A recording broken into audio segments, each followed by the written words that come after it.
Zarafat gelmesin sana bu dünya. Elanlı zarafat gelmesin sana bu dünya.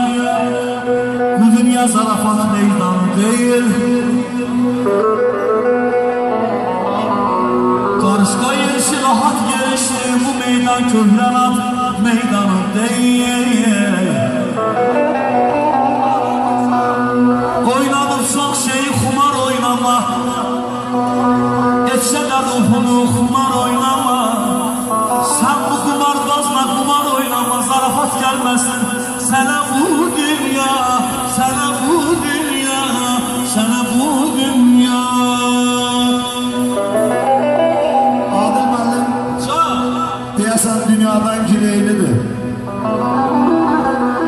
Alimlər, aqillər mat qaldı getdi.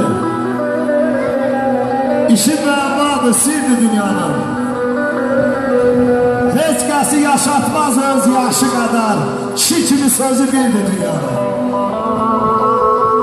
Qüdrətdən elibdi sir zərrasına. Canım qurban olsun hər zərrasına. Qiymət qoymaq olmaz bir zərrasına. Adi qayası da gördü dünyanın.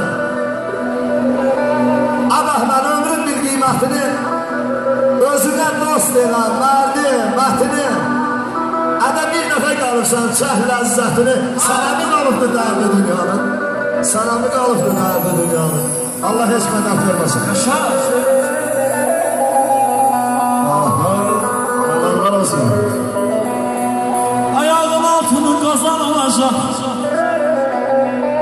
Hayır sen ayağın altını kazan olacak. Başın kaynamaktan kazan olacak. Sanma yaşamadın asan olacak. Zarafat gelmesin sana bu dünya.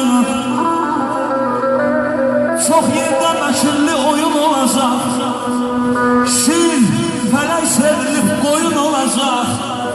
Hele neçə dəfə toyun olacak.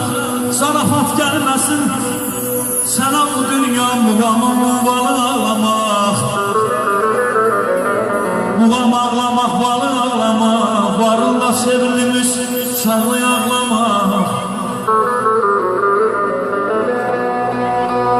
Hele senin için yadı ağlamak. Zarafat gelmesin seni bu dünya. Ay gelir batar gider. Ay gelir batar gider. Kurdalar katar gider. Ay sen bu dünya bir güz günü. Her gelen bahar gider. Aman aman ay mügar ver gelsin. Eşk olsun. Hey, ay maşallah.